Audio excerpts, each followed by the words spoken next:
Hello बच्चों, मैं संध्या आ गई हूँ आपके अपने चैनल पाठशाला हिंदी की। तो बच्चों, आप कैसे हो? आशा करती हूँ आप ठीक होगे। तो बच्चों, हमने कल क्या पढ़ा था? हमने कल पढ़ा था 7 पूंछ का चूहा। तो आपने पढ़ा? कल हमने कहानी के माध्यम से पूरे पाठ को समझाया और पढ़ाया था। तो आज हम उससे संबंधित अभ्यास कार्य को करेंगे।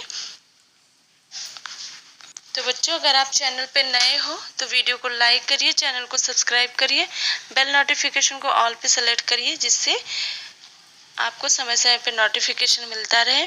और हाँ बच्चों, इस वीडियो को ज़्यादा से ज़्यादा लोगों में शेयर करिए, जिससे चैनल से अधिक लोग जुड़ सके।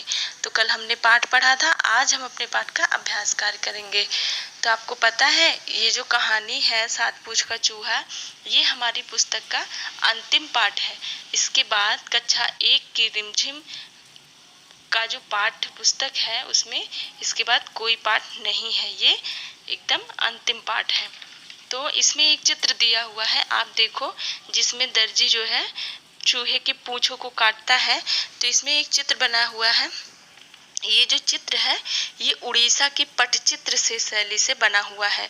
तो पूरी पुस्तक आपने देखी, इसमें हमको 3 तरह की चित्र मिले, 3 तरीके के। पहला क्या था? पहला था जब हमने पढ़ा था, तो पहला था महाराष्ट्र की वर्ली शैली, जिसमें आपने जो है ढेर सारे चित्र देखे हुए थे ना, चांद बना हुआ था, पेड़ पौधे बने हुए थे। तो एक ये हो गया, वर्ली शैली का चित्र हो गया। और दूसरा हमने पढ़ा था भगदड़। भगदड़ में जो चित्र बना हुआ है वो कहाँ की है? वो बिहार की मधुबनी शैली में है। तो यह बहुत ही जरूरी जानकारी हमें मिली कि चित्रकला ये पूरी पुस्तक ही 3 चित्रकला पे आधारित बनाई है, जिसमें हमें 3 मुख्य रूप से बताया गया है।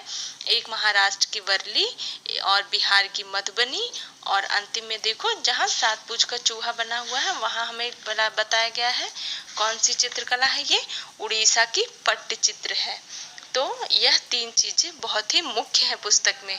तो आइए वीडियो के माध्यम से अपने अभ्यास कार्य को कर लेते हैं, फिर उसके बाद में आपको हेल्थ टिप दी जाएगी।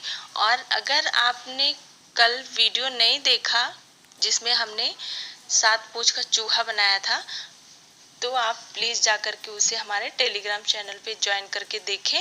लिंक हमने अपने डिस्क्रिप्शन बॉक्स में दे रखा है।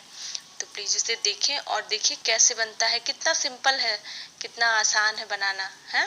आप देखिएगा, आपको बड़ा मज़ा आने वाला है। जो 7 पूंछ का चूहा देखा ना आपने, ये पाठ का नाम है 7 पूंछ का चूहा। तो ये तो हमने कहानी कल पढ़ी ली थी, जिसको आपको हमने समझा भी दिया था। फिर जो है ये है वो चित्र जो पटचित्र उड़ीसा की पटचित्र शैली में बनी हुई है। यहाँ देखिए लिखा हुआ है ना। इस चित्र के बारे में बच्चों से बातचीत करें और उन्हें बताएं कि यह चित्र उड़ीसा की पटचित्र शैली से बना हुआ है। तो देखो ये जो चित्र है, चित्र में कैसे कैसे होते हैं ये यहाँ बताया गया है कि किस तरीके से बनाया गया है।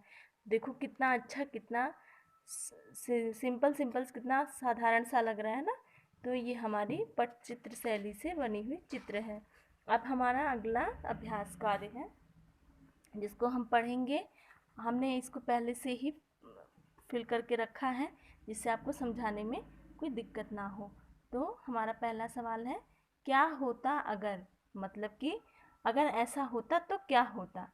चूहे ने बेकार ही सातों पूछे कटवा ली। सोचो तो 7 पूछों से वह कितना सारा काम कर लेता। बताओ तो, बताओ ये क्या क्या काम कर पाते अगर हाथी के पास 4 सूंड होती तो क्या होता। अब आप सोचो कि हाथी के पास अगर 4 सूंड होती तो वो क्या करता।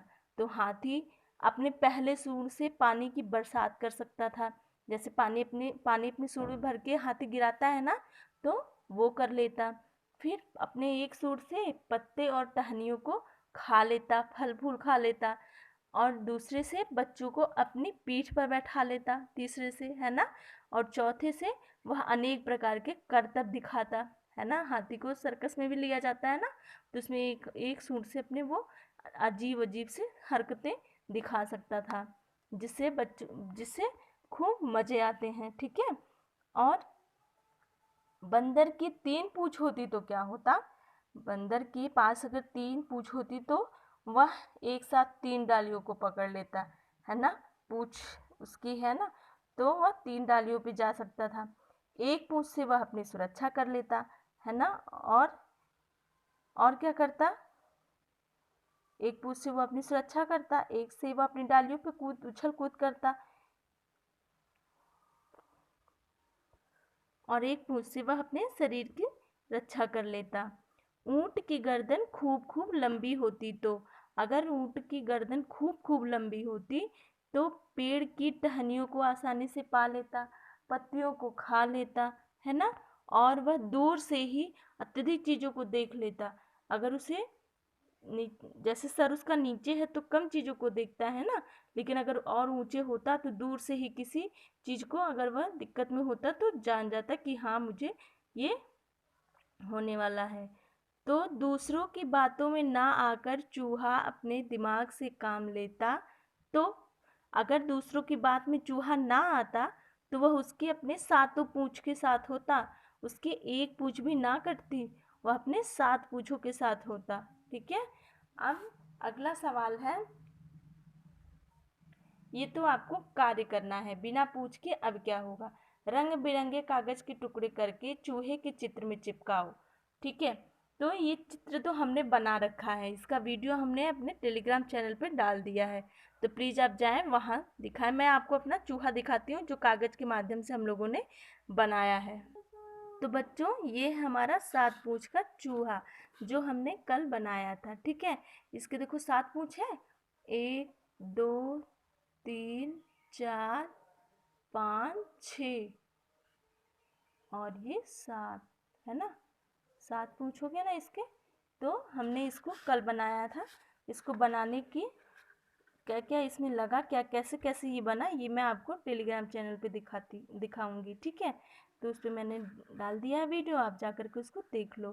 फिर अगला सवाल है, चूहा बिना पूँछ के क्या नहीं कर पाएगा? तो आपको पता है चूहा जो होता है उसकी पूँछ जो है उसके शरीर के चलने में संतुलन बनाता है, बराबर बैलेंस रखता है।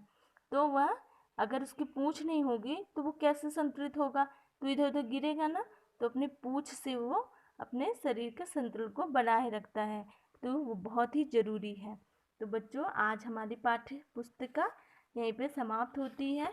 अब हम कल से कक्षा 2 की पाठ्य पुस्तक पढ़ेंगे, जिसमें आपको नए नए चित्र, नए नए कहानियाँ, नए नए अभ्यासकार मिलेंगे। तो बच्चों आपने पूरे पाठ को पढ़ा मेरे साथ, आपका बहुत बहुत आभार। आपने रुचिपूर्वक हमारे पूरे पाठों का अध्ययन किया और वीडियो को लाइक किया, चैनल को सब्सक्राइब किया। चैनल से जुड़े रहने के लिए आपका बहुत बहुत बहुत धन्यवाद। तो कल से हम एक नया पाठ, नई पुस्तक और नया अभ्यासकार करेंगे। तो बच्चों ये क्या दिख रहा है आपको? कमर कमर तक गहरा पानी, बोल मेरी मछली कितना पानी। ये एक खेल है जो कि बच्चे खेलते हैं, है ना? आपने कभी खेला है? आपने खेला तो मुझे कमेंट बॉक्स में बताना। ठीक है। थैंक यू बच्चों। जिसमें तो बच्चों अब समय हो गया है आपके हेल्थ टिप का। तो बच्चों आपको पता ही है कि हमें गर्म पानी पीना चाहिए, हमें साफ सुथरे हाथ से खाना खाना चाहिए।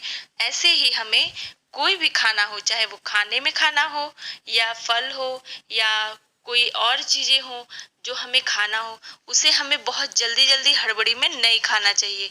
हमें उसे चबा चबा के आराम से खाना चाहिए, जिससे कि वो हमारे पाचन तंत्र को सही रखे और खाना आराम से पच सके और हमें उसके पोषक तत्व शरीर को प्राप्त हो, जिससे हम स्वस्थ रहें।